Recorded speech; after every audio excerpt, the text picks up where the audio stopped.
Okay, pleasant evening. I am substituting for someone who is really tired. She has been working pretty hard, and she couldn't make it this evening.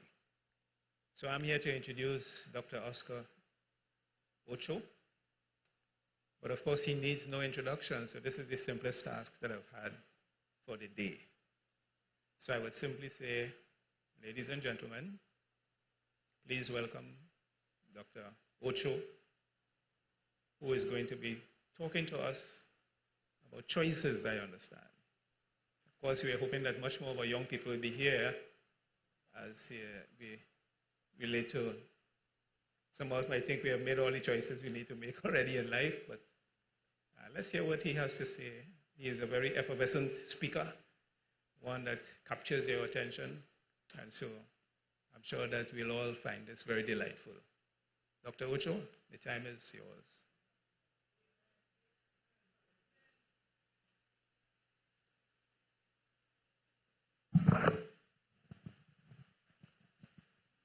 Thank you.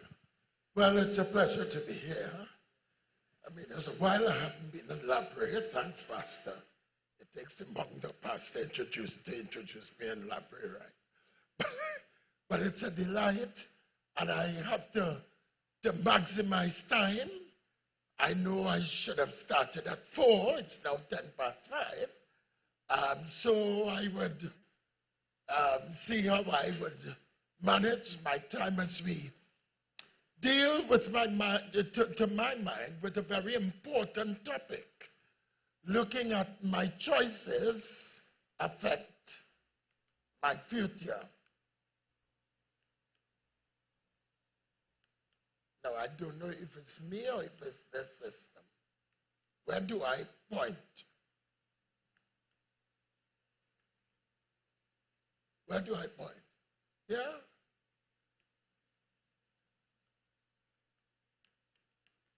Point up to heaven, point to earth, point everywhere.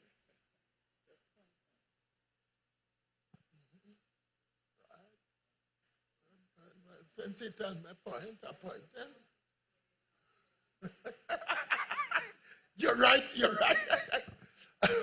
So in the meantime, just move the slide for me, please, if you can.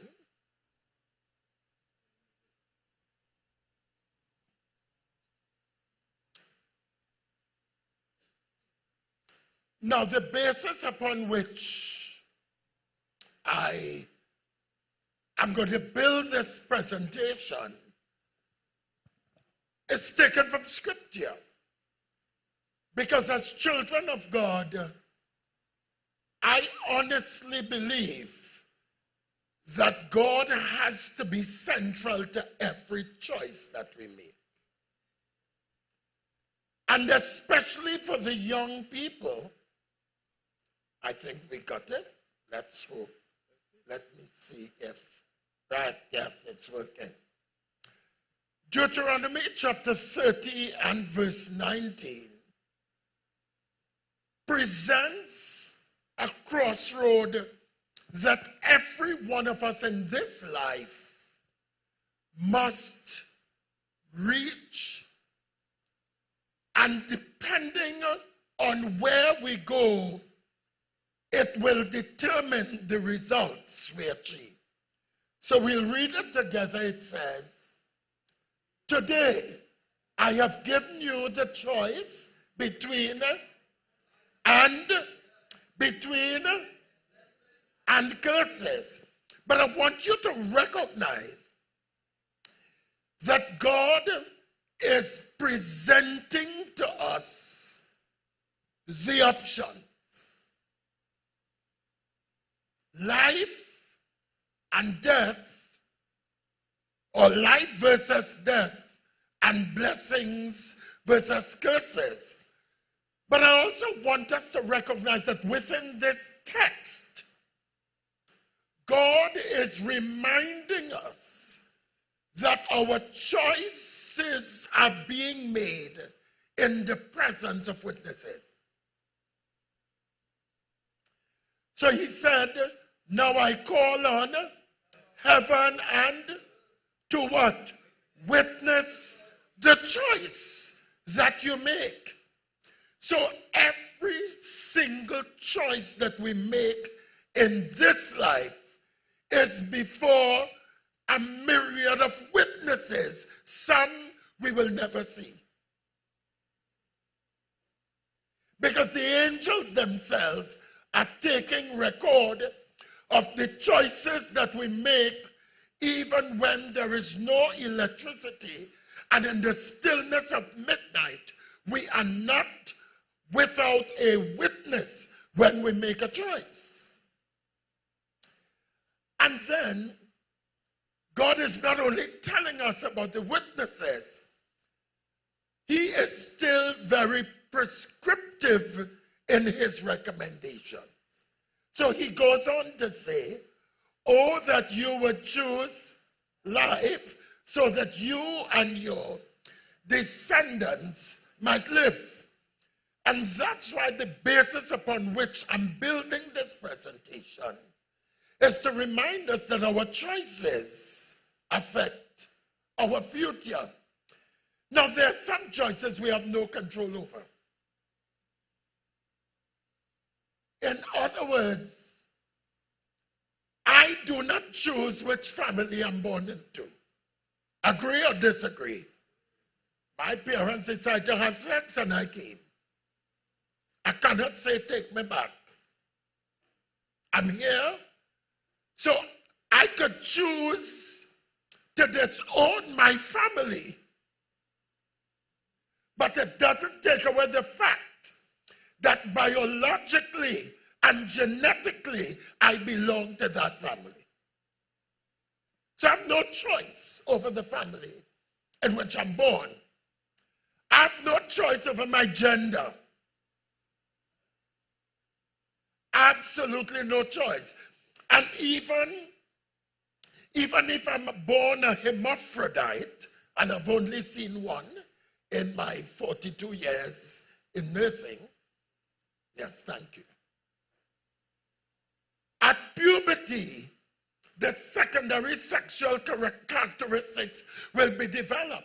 So the challenge for the parents is if you socialize the child to be a girl, but at puberty, this dominant sexual characteristic is male. But the reason why I'm also saying that you have no choice over your gender is that even if you do gender reassignment surgery, in the absence of hormonal medication, your dominant secondary sexual characteristic will remain. So I could biologically do a resection.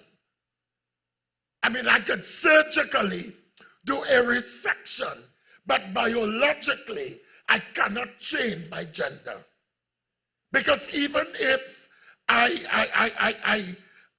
do surgical resection of a penis to create a vagina, I will not have ovaries, fallopian tubes, and uterus. Similarly, if even I biologically resect my vagina with my clitoris to create a penis, I will still not produce semen. So I have absolutely no control over that. I don't even have control over the text of my hair because no matter how much I go to Pennywise, I will have to continue. Because the dominant genetically prescribed texture of my hair will not change. However, in life, especially for our young people and for the not so young as well, there are 4 critical choices that we all must make. And one of them has to do with schooling. Now, I could play the fool in school, but the choice of playing the fool in school could cost me a job and a quality of life as an adult. And I usually say to young people You don't have the opportunity that I had. I played the fool in school. Yes, I was the class clown. Yes, I was. I didn't study. Yes. When I wrote exam the first time, GC, I got no subject. Yes. But I was still able to make a choice to change my fortune. But now, for every child who makes a poor decision about your schooling, at least 17,000 young people may move ahead of the line. So what that means, your potential to make up, is not that it is impossible, it's going to be extremely challenging. So young people, you need to make a choice to do well in school, because at the end of the day, it's not for your parents but you. I want you to recognize that. So much schooling that I have. The other has to do with the career. Now, all of us cannot teach at the university as I do. All of us cannot become nurses and doctors and engineers, all the nice, fancy job titles that parents love. This is the teacher, this is the doctor, this is the engineer, this is the nurse, you know. But some may just have to be masons. Some may just have to be good joiners. Some may just have to be good mechanics. Go look at it. If you're a good mechanic, you can fix high-end vehicles. And one of the things we need to help our young people to recognize is that there is dignity in work. Be the best at what you do, and God will bless you.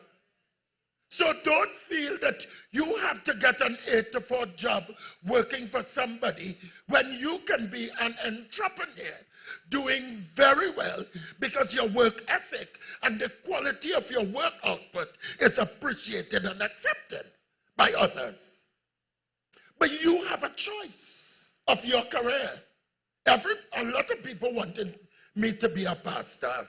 In fact, at one point I was like, Lord, in 1978, my first elder, he said, Oscar, as soon as you're ready to go CUC, let me know. But the Lord didn't call me into paid pastoral ministry. But my spiritual gift is pastoring. So even though I'm not paid as Pastor Philbert, when it comes to ministry in the church, all of this is part of my pastoral ministry. So I will never be paid by the conference. Yes, I'm a retiree from the government service. Yes, good, yeah, enjoying my pension. But that doesn't mean I'm not enjoying a salary at the university where I'm teaching. I have a little 2 years and 5 months left before I go into full retirement, and I look forward to it.